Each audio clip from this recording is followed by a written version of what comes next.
kita berwudu, membasuh anggota-anggota wudu itu diiringi dengan doa, meskipun doa itu ada yang mengatakan dilafazkan, ada juga yang tidak. Seperti ketika kita kumur-kumur, kan sebenarnya tidak bisa kita melafazkan kumur-kumur kita, dalam hati saja ada itu apa itu? Allahumma inni ala dzikrika wa syukrika wa husni ibadatik. Ada itu yang pakai begitu.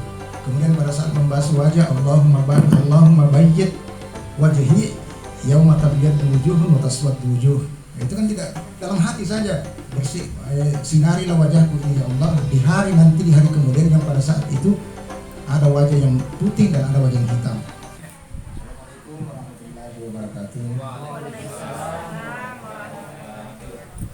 Alhamdulillahirabbil alamin wa bihi nasta'inu ala umuri dunya waddin. Wassalatu wassalamu ala asyrafil anbiya'i wal mursalin sayyidina Muhammadin wa ala alihi wa sahbihi ajma'in. Amma ba'du. Bapak-bapak dan ibu-ibu, teman-teman semuanya yang kami muliakan, sebagaimana yang sudah kita sepakati pada saat launching pertama kali di rumahnya Bapak Haji Safar terkait dengan rencana pengajian ataupun kajian kita, sudah disepakati bahwasanya kita apalagi namanya fokus untuk persoalan fikih dan fikih. Di samping itu mungkin ada juga persoalan tata bahasa nanti di kesempatan yang lain untuk persoalan pembacaan kitab kuningnya. Penting memang itu, karena rata-rata rujukan itu buku-buku entah itu fikih atau persoalan-persoalan akidah dan muamalat, itu buku dasarnya kitab kuning. Adapun yang ada sekarang itu terjemahan.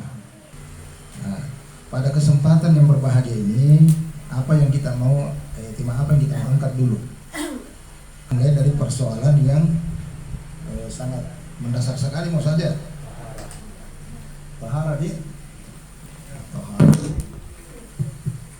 Jadi tahara itu memang dari segi bahasa tahara yathuru, tatahhara yatatahhuru tatahhuran. Itu kalau bahasa Arabnya, artinya mensucikan sesuatu sehingga hilang daripadanya najis ataupun hadas. Nah, itu jadi berbeda dalam bahasa Arab. Bahasa Arab itu terperinci sekali untuk memberikan saja penjelasan kepada satu maksud itu berbeda, itu meskipun persentasenya hanya kecil tapi beda bahasanya. Kalau dibilang bersuci dengan bersih mirip-mirip, tapi kalau Arab tidak. Kalau dia sudah mengatakan an-nadzafah beda at-tatahara. An-nazafah itu bersih juga, tahara bersih juga. Tapi kalau an-nazafah itu lebih kepada bersih secara lahiriah, ya, bukan batinnya, lahirnya sih. Jadi mandi, nah, itu sebenarnya nazafah. Makanya ada hadis Nabi, an-nazafatu minal iman, kebersihan luar badan, bukan kebersihan hati, maksudnya kebersihan lingkungan, kebersihan fisik, kebersihan kantor, itu nazafah. Makanya hadis Nabi an-nazafatu minal iman, kebersihan dari segi fisik itu bahagian daripada iman. Nah, kalau at-tahara lebih kepada kebersihan yang sifatnya batiniah. Nah, makanya kalau kita berwudu, tidak akan mungkin bisa disamakan orang berwudu dengan orang berwudu pakai sabun. Kenapa? Kalau kita berwudu, kalau memang tujuannya hanya sekedar untuk membersihkan saja tangan dengan anggota-anggota wudu, pakai sabun jauh lebih bersih. Tapi kenapa tidak? Itu pun sebenarnya basuhnya cuma satu kali. Ya, jadi satu kali itu sudah cukup. Karena Nabi kalau berwudu itu sangat ketat sekali airnya. Bahkan satu gelas aja barangkali, kalau ukuran kita 200 ml itu sudah cukup. Satu gelas aqua sudah cukup. Nah, cuma perhatikan caranya orang berwudu sekarang. Biar barangkali satu ember tidak cukup. Apalagi kalau kita perhatikan air keran, lebih banyak hampur-hampur. Padahal tidak begitu prinsip agama. Itu sudah mubasir sebenarnya. Ya, sudah mubasir. Jadi pakai air secukupnya saja. Bahkan kalau perlu satu timbamu. Nah, hanya diwanti-wanti, jangan sampai dia mustamal. Jangan sampai itu. Makanya lebih bagus kalau air mengalir. Nah, jangan juga kalau di keran mentang-mentang penuh itu kasih full begini. Lebih banyak yang jatuh daripada yang terpakai. Setengahnya saja, yang penting ada titik begitu. Titik begitu. Itu namanya tahara. Jadi kebersihan yang sifatnya batin, Ya toh tidak perlu sampai bersih betul digosok-gosok seperti kasih keluar daging begini, karena memang tujuannya bukan untuk membersihkan fisik. Memang tujuannya untuk membersihkan batin, sehingga ketika kita berwudu membasuh anggota-anggota wudu itu diiringi dengan doa, meskipun doa itu ada yang mengatakan dilafazkan, ada juga yang tidak. Seperti ketika kita kumur-kumur, kan sebenarnya tidak bisa kita melafazkan berkumur-kumur dalam hati saja. Ada itu apa itu? Allahumma inni ala dzikrika wa syukrika husni ibadatik. Ada itu yang pakai begitu. Kemudian pada saat membasuh wajah, Allahumma bayyid wajhi yauma tabyaddu wujuhun wa taswaddu wujuh. Itu kan tidak dalam hati saja. Bersih, sinarilah wajahku ini ya Allah di hari nanti, di hari kemudian yang pada saat itu ada wajah yang putih dan ada wajah yang hitam. Nah, itu lebih kepada kebersihan batin. Ya, sehingga tatahhar itu artinya membersihkan batiniah seseorang dari sifat-sifat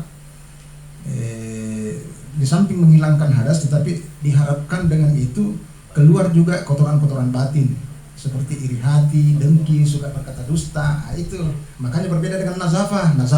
Jadi tadi kuncinya dua, an-nazafah adalah kebersihan lahiriah, sedangkan at-tatahhara adalah kebersihan batiniah. Artinya jadi at-tuhur itu yang dipersyaratkan. Jadi ketika kita akan melakukan ibadah yang sifatnya ibadah mahdah tertentu, memang dipersyaratkan harus suci dari hadas besar dan hadas kecil. Nah, jadi kalau tatahara itu suci dari hadas besar dan hadas kecil. Kalau sifatnya hanya untuk menghilangkan kotoran di luar badan seperti najis, nah, itu bukan dengan berwudu, dibasuh saja. Beda kalau hadas besar dan hadas kecil itu sehingga orang berwudu. Tapi kalau misalnya orang kena najis sudah pergi berwudu, tiba-tiba kejatuhan cicak seperti apa, kan tidak perlu wudu ulang. Nah, hanya dibersihkan saja di situ, atau seperti apa sekitarnya saja di situ, selesai. Atau tiba-tiba injak kotoran, cuci saja kakinya, jangan berwudu ulang. Nah, karena memang tujuannya menghilangkan saja hadas kecil dan hadas besar. Nah, sekarang persoalannya adalah ketika kita melakukan kemudian airnya lagi, air yang digunakan. Kan pada kita paham bisa kapan semua. Siapa tahu ada yang saya tidak pahami juga, kita pahami bisa tambah-tambah. Iya.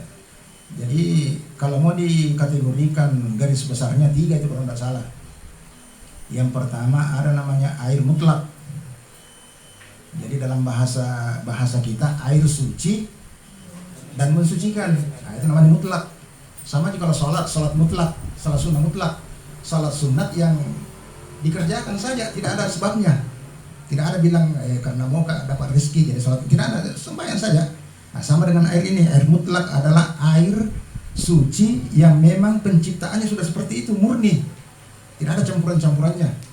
Itu satu. Kemudian yang kedua ada namanya air musyammas. Musyammas itu mana di bahasanya? Ya, betul. Air yang terpapar atau terkena matahari langsung, atau ada juga air yang sengaja memang dipanaskan di wadah tertentu. Supaya sekarang ini kan biasa orang pasang getapnya, penampungan dari supaya panas, nanti di rumahnya pakai shower supaya termasuk juga itu musyammas. Kemudian yang ketiga, air yang pada dasarnya suci tetapi bercampur dengan benda suci lain sehingga sudah tidak suci nih.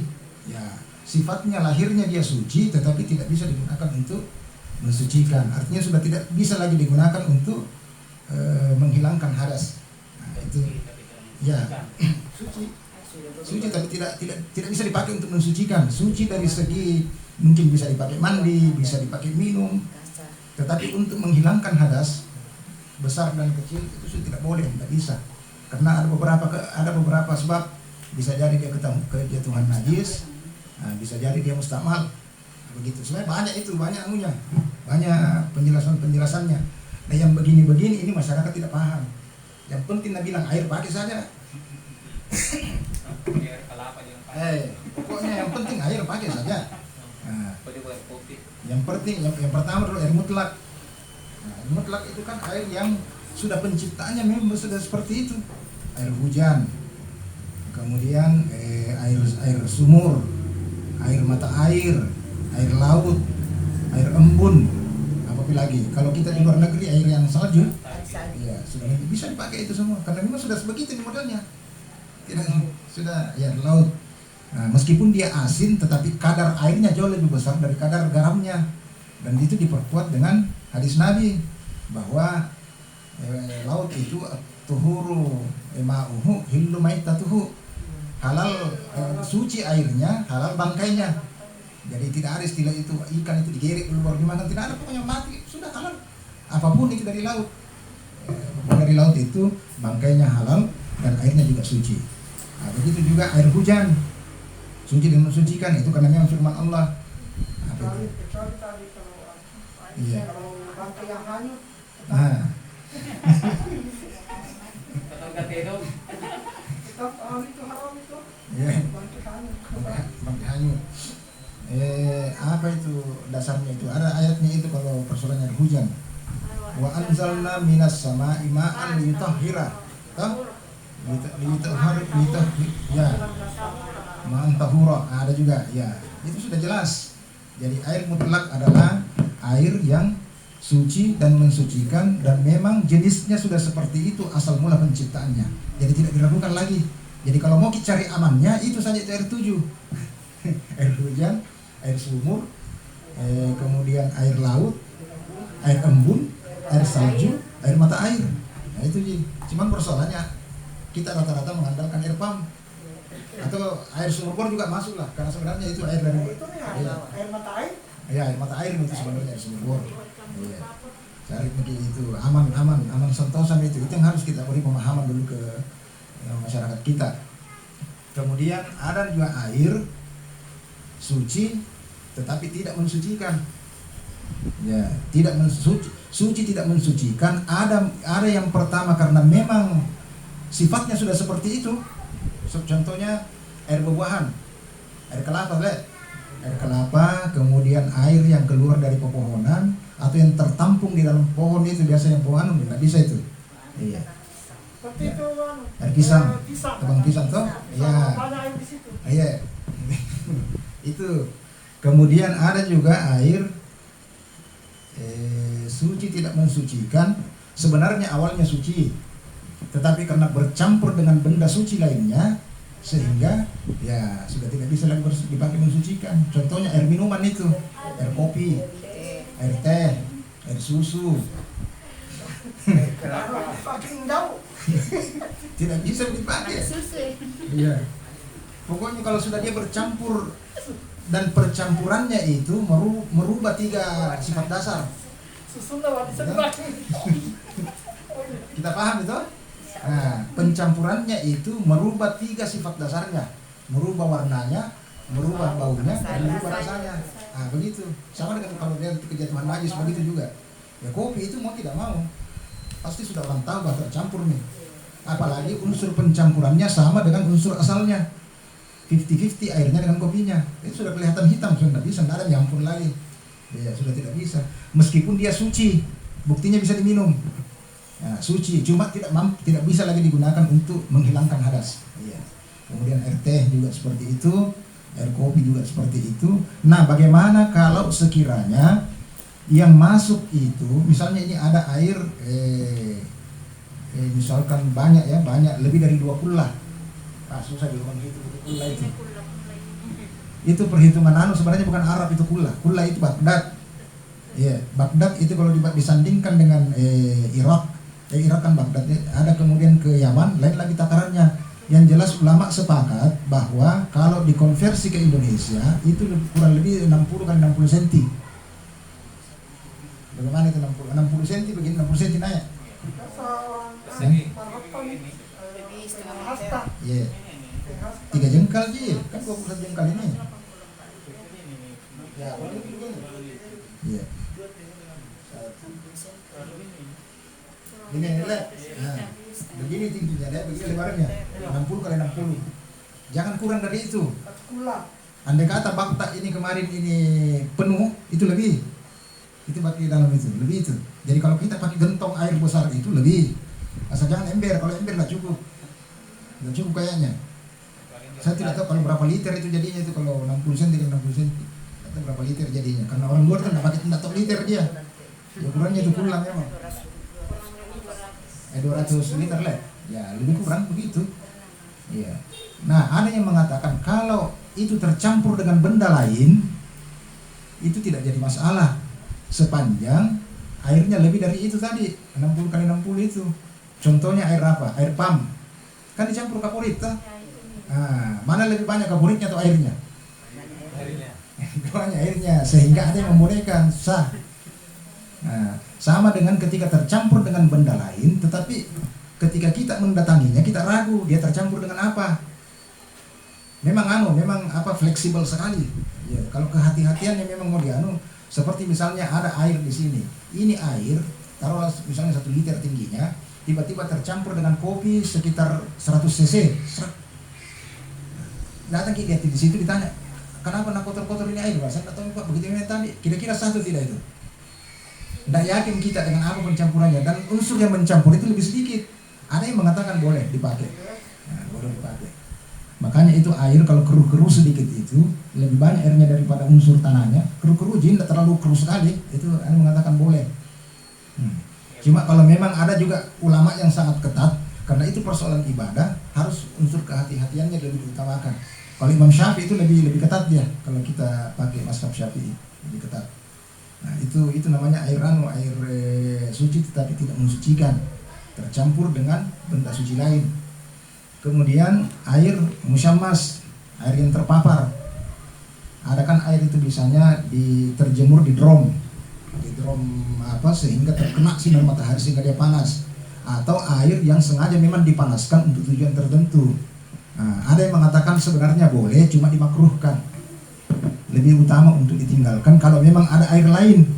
Tetapi kalau tidak ada air lain boleh saja, karena dia sifatnya makruh.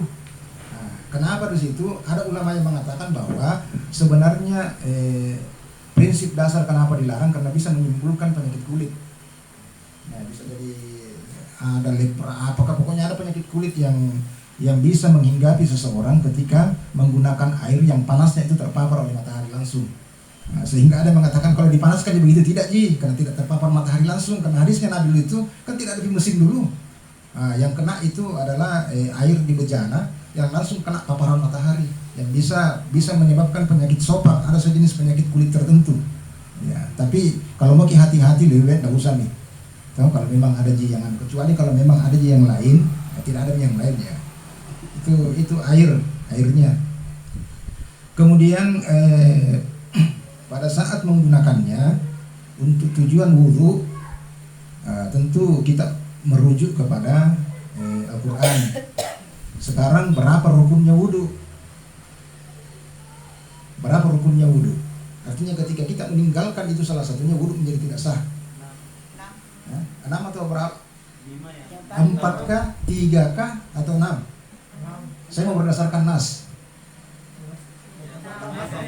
Nah, kalau nas Al-Quran mengatakan cuma 4. Idza kumtum ila sholati 1 fagsilu wujuhakum. Kemudian wa aydiyakum ilal marafiqi.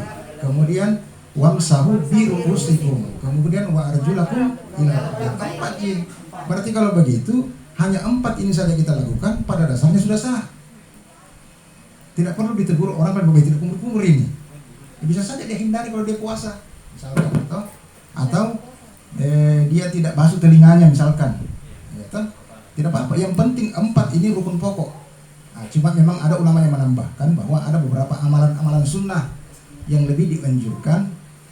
Jangankan untuk ibadah, untuk hal-hal yang seperti itu pun sebenarnya sangat dianjurkan. Nah, termasuk niat, ya, menambahkan niat dan tertib, karena di Al-Quran tidak ditambah tertib. Cuma isyarat di situ tentang urutannya itu ayat sudah ada isyarat secara tersembunyi bahwa harus begitu tertibnya. Meskipun Al-Quran tidak mengatakan at-tartibu, tetapi dengan urutan-urutan yang seperti itu sudah bisa dipahami bahwa perurutannya tidak boleh disilang-silang. Tidak boleh kepala dulu baru tidak boleh tangan dulu baru kepala, atau kaki dulu baru kaki, di kepala di kaki. Ya.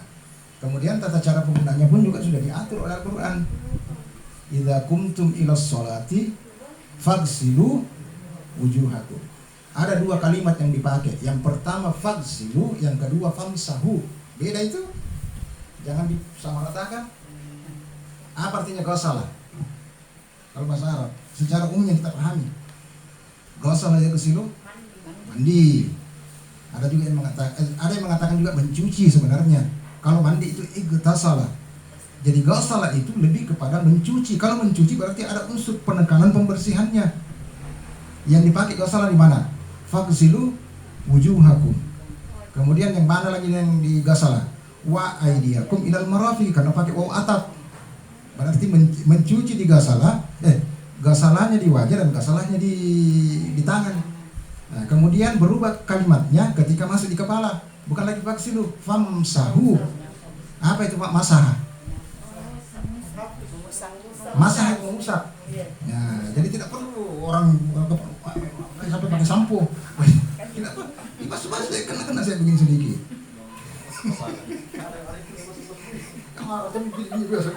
Sampai hitam Pak. Iya, sampai hitam. Famsahu. Sekarang bahasanya bisyu'urikum atau biru'usikum. Berbeda sya'run dengan ra'sun. Sya'run itu rambut. Kalau ra'sun kepala.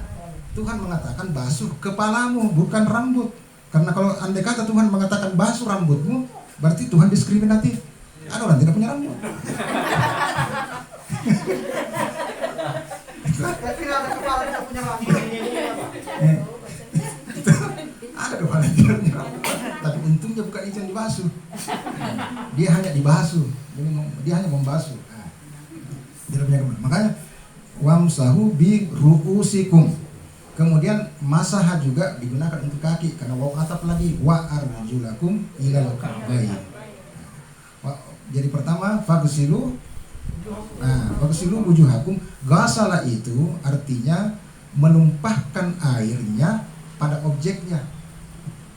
Misalnya air lidah, ini karena air keran dikasih nanti di objeknya baru dia tertumpah. Sampai begini, bahkan sampai ini dua jari ini menekan belakang telinga dan ini semua digosok sampai ini. Karena memang ayat mengatakan fagsilu, jadi ditekankan pada unsur pembersihannya. Ya, dicuci, meskipun tidak dicuci seperti orang kasih bilang pembunuh, tidak juga. Yang penting sudah begini, yang penting itu air tidak tumpah dan nanti itu air tertepuk di wajah, tertumpah di sini. Jangan ada kan orang yang sebelum begini. Betul-betul dikasih begini, jadi dibasuh mulai tempat tumbuhnya rambut secara normal di atas sampai di bawah belakang kedua telinga, di antara hidup wajah sampai di bawah dagu. Berapa kali? Kali saja. Jadi tidak ada sebenarnya. Bahkan hadis pun tidak ada itu hadis, saya juga lupa. Pokoknya di belakangnya itu hadis bacanya fakad aswa abal kasim. Siapa yang melebihi 3 kali dalam berwudu itu sudah aswa itu bermaksiat kepada abal kasim. Abal kasim itu Rasulullah. Jadi siapa yang lebih dari 3 kali maka dianggap bermaksiat dalam arti kata tidak tidak memenuhi tuntunan Nabi. Nah, jadi 1 kali saja. Kalau sudah ketiga kalinya itu sebenarnya adalah batas maksimal pengulangan ketika yang pertama dan kedua diyakini tidak basah semua. Tapi bukan berarti mengharuskan 3-3. Nah, itu yang harus kita pahami dulu. 1 kali sudah cukup. Saya kalau berwudu kata minimal 2. Pokoknya itu kan. Itu juga tidak perlu sekali, yang penting ada minyak sedikit. Karena saya takutnya itu jangan sampai kita bertiga kali atau sampai lebih banyak air yang tertumpah daripada terpakai, unsur mubasirnya justru ada. Jangan sampai niat kita mau beribadah, justru setan campur tangan di situ. Yang banyak aku pakai Air gratis. Tapi ada gratis, persoalan gratisnya lagi. Persoalan gratisnya. Persoalan bagaimana memanfaatkan air dalam apa? Dalam memanfaatkan sesuatu di luar batas kewajaran. Ya, kan begitu jadi bukan persoalan banyak tidaknya. Jadi begitu juga famsahu bi wujuhikum wa aidiyakum. Berarti kalau begitu aidiyakum juga digasalah, digosok.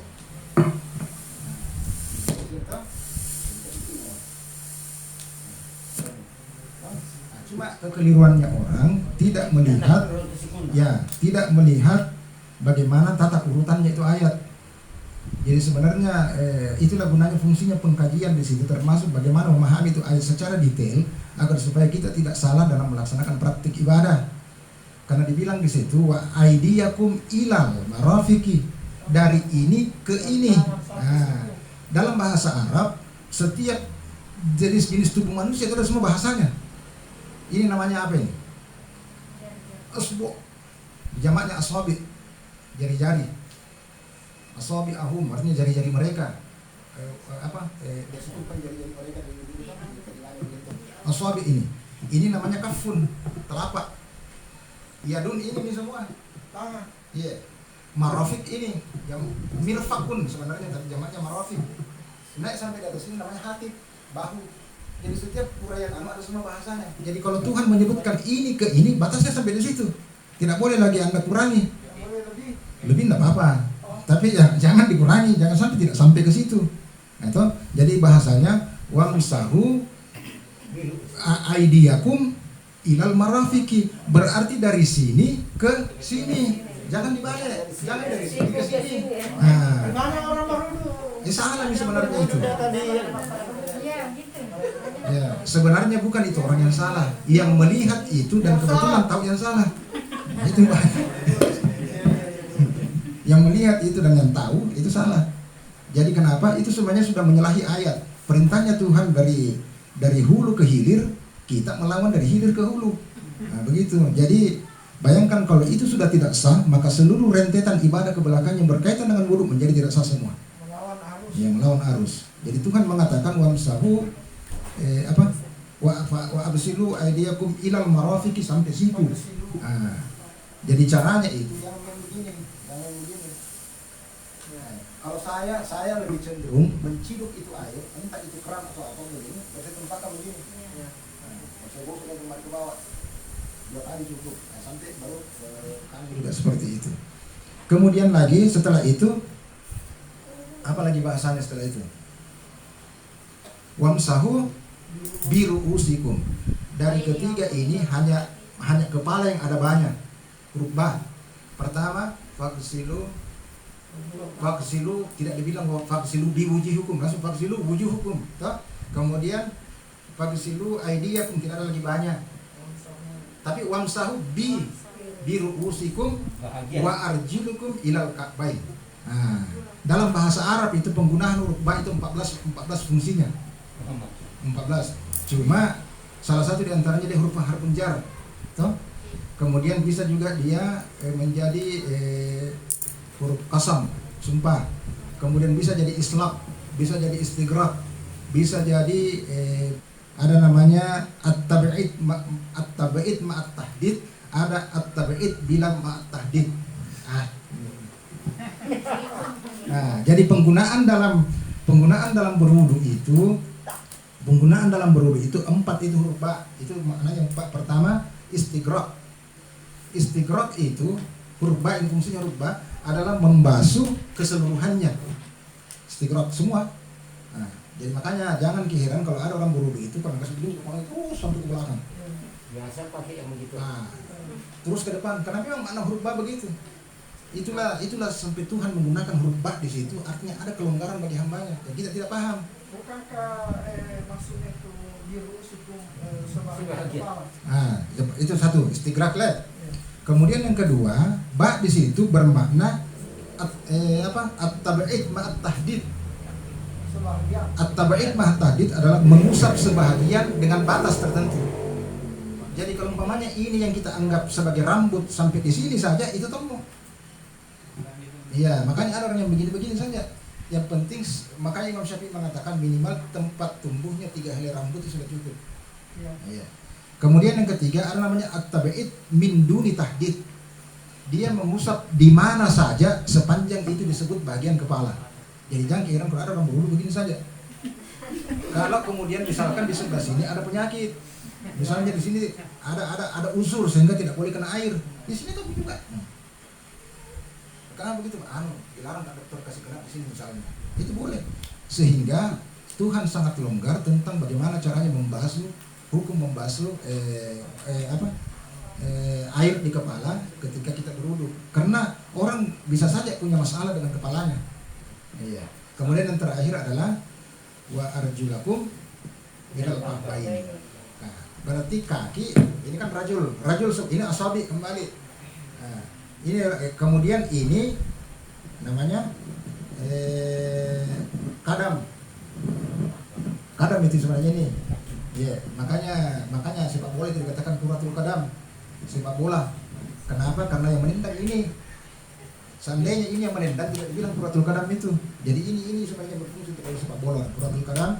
Kemudian di sini ini namanya al-ka'b. Ya, dikatakan Ka'bah ini dua mata kaki karena kiri kanan. Jadi kalau ada orang berwudu mata kaki dalamnya jika di luarnya tidak, menyalahi juga ayat. Karena Tuhan mengatakan Ka'bain. Ya, dua mata kaki karena mata kakinya orang selalu ada dua. Bagian dalam dan bagian luar. Nah. Begitu dia dikasih kena begini saja. Yang penting sudah dirasa bahasa sampai ke belakang selesai. Iya. Jadi pakai penggunaannya itu penafsirannya itu ayat tadi wamsahu bukankah artinya semua kepala yang kemudian itu wajib dikena air? Bagaimana penafsirannya itu wamsahu? Wamsahu di situ memang berwudu itu ikhtilaf, bukan ikhtilaf tentang mana rukun atau tidaknya, tetapi ikhtilaf di situ termasuk di situ. Makanya dari 3 rukun yang ditetapkan oleh Tuhan ini hanya kepala saja yang mengandung huruf ba. Kenapa? Karena di situ akan muncul penafsiran terkait dengan hamba yang akan berwudu dengan persoalan yang ada di kepalanya. Kalau yang lain-lainnya tidak, Ji. Nah, makanya di situ dengan menggunakan huruf ba di situ sehingga muncul penafsiran ulama bahwa huruf ba ternyata berfungsi dalam Al-Qur'an itu memiliki 14 fungsi. Salah satunya adalah istighraq, membaca secara keseluruhan. Jadi ada yang memahami ba di situ, masah di situ semua. Nah, ada juga yang memahaminya bahwa ba di situ hanya sebahagian. Ya, dengan batas tertentu. Ada juga yang mengatakan dimanapun saja sepanjang itu area kepala. Nah, cuman persoalannya kalau sudah dikening di sini berarti bukan mie. Karena yang dimaksud kepala, meskipun ini adalah bagian kepala, tetapi yang dimaksud di sini asyur, tempat tumbuhnya rambut. Tidak ada rambut di sini. Ya. Alis di sini. Nah, begitu, kurang lebih begitu umumnya. Ya, jadi itu berwudu. Nah, setelah itu ya tentu berdoanya. Ada kepalanya dileleng. Jangan ada bisa berwudu tempat ikut tak rambut dah. Bagaimana kalau yang tumbuh di dalam? Makanya di sini Tuhan mengatakan raksun, kepala. Ya, bukan sya'run. Kalau sya'run itu pusing lagi umat. Nah, sya'run juga itu yang tumbuh di dada, sya'run juga itu yang tumbuh di ini. Sya'run juga yang lainnya. Dan seterusnya. Mana betul. Makanya Tuhan mengatakan raksun, ru'us. Jadi kalau dikatakan kalau penggunaan kata itu rais, kepala apa maksudnya? Pimpinan maksudnya. Dari unsur situ. Kenapa? Tapi ini mudah-mudahan kita tidak berdosa. Ini hanya sekedar kajian saja, kajian kata-kata. Raksun itu bentuk tunggal. Kalau jamaknya ru'us. Kalau 2 kepala raksani. Tuhan mengatakan raksun. Berarti tentu kepala yang dimaksud adalah kepala ini. Seandainya Tuhan mengatakan ru'usun, banyak kepala, waduh. Maka bagaimana? menasan kok kepala ini. Nah, iya karena perintahnya umum termasuk perempuan. Nah, perempuan kan satu sih. Ini gitu. Nah, perintah itu sifatnya umum. Tidak ada ji. Sehingga itulah yang menjadi rukun kalau kita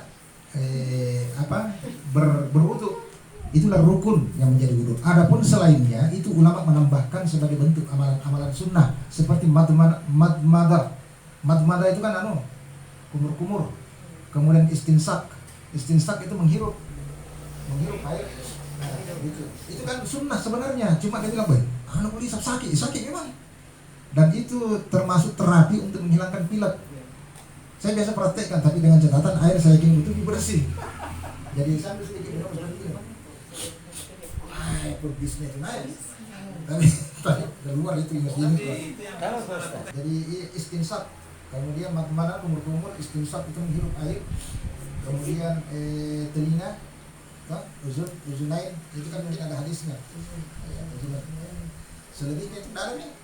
Tidak ada, ini saja anggota-anggota yang ada unsur sunnah, ada yang termasuk rukun. Nah, kalau ketinggalan rukun itu yang fatal, tetapi kalau ketinggalan sunnahnya mungkin masih bisa diampuni. Kalau rukunnya ini dalam ini kan hanya 4. 4 itu sebenarnya, tapi alangkah bagusnya.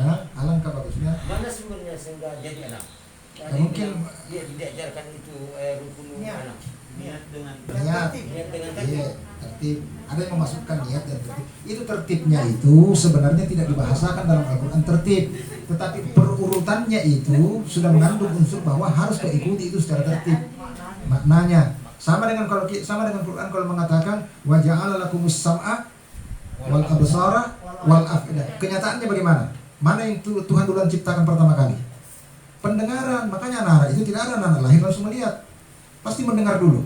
Jakul ribut di situ, nanti lihat adikmu. Tidak ada itu, pasti jakul ribut di situ. Dengar kok nanti bangun nanti. Nah, berarti unsur pendengaran yang pertama. Meskipun Tuhan tidak mengatakan berurutannya begitu, tapi secara praktik dan pengalaman yang kita lihat memang sudah seperti itu urutannya. Nanti setelah besar baru muncul penglihatannya.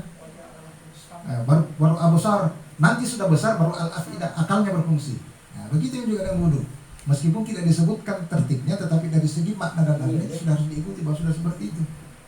Nah, perurutannya memang begitu. Jadi tidak bisa sudah begitu ya. Jadi itu disanggah. Itu disanggah. Dan itu dibuktikan, firman Tuhan itu dibuktikan dengan data empiris, pengalaman bahwa yang sudah seperti itu kenyataannya. Begitu juga dengan wudu. Ditutup dengan doa.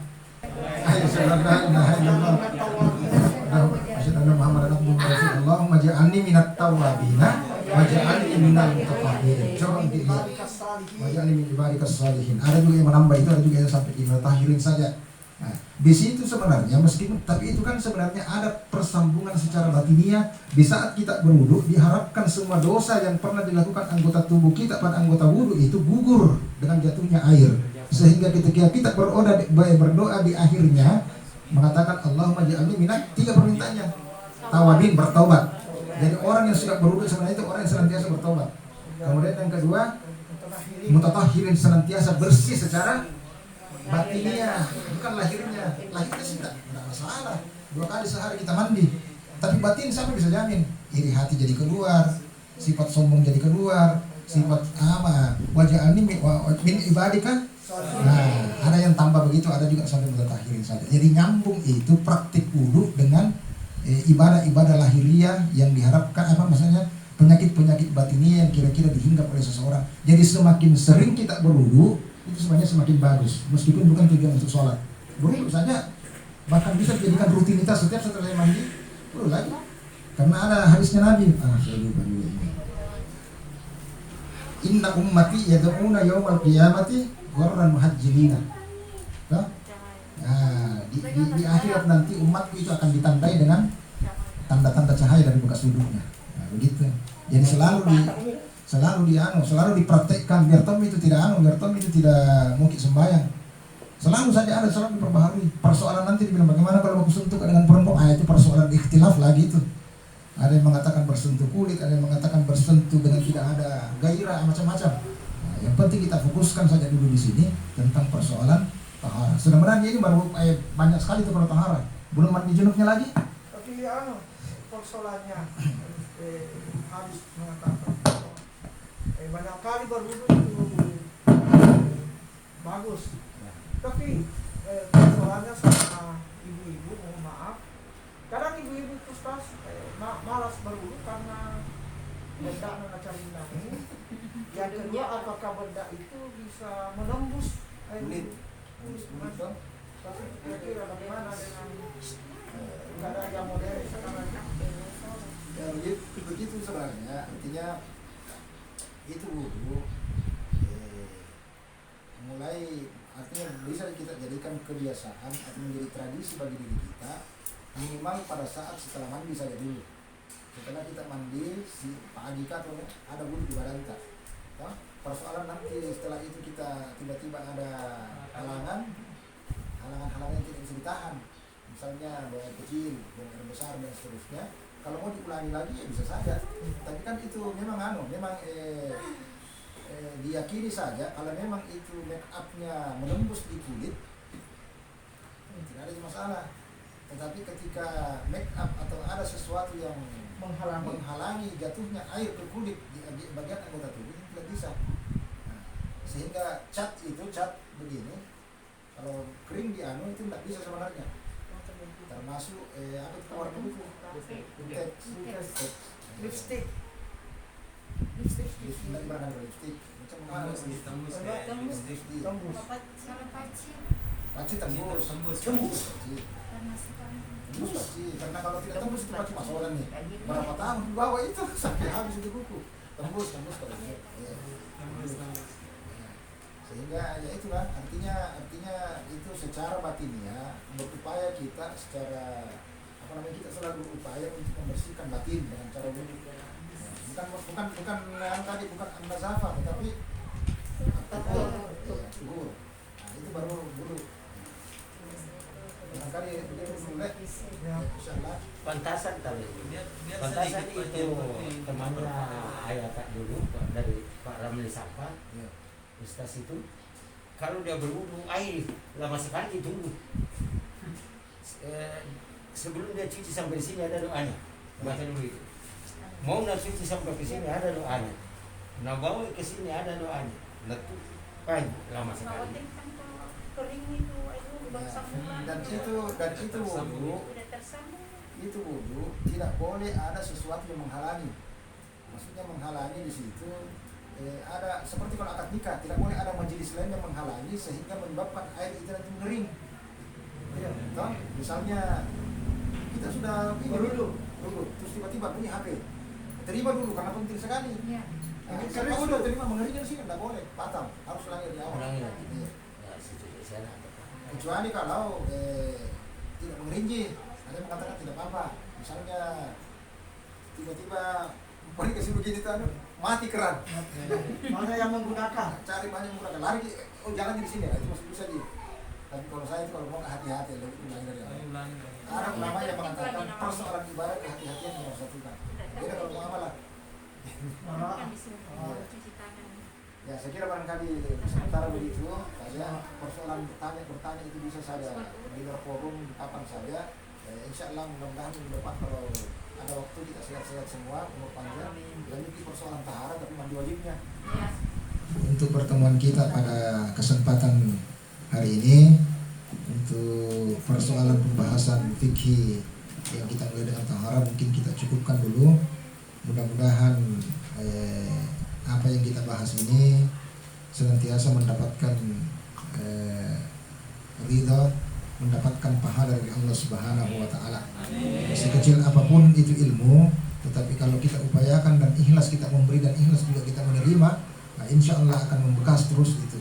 Dan sepanjang itu kita amalkan, mudah-mudahan itu sepanjang itu juga berkahnya terus mengalir kepada kita semuanya.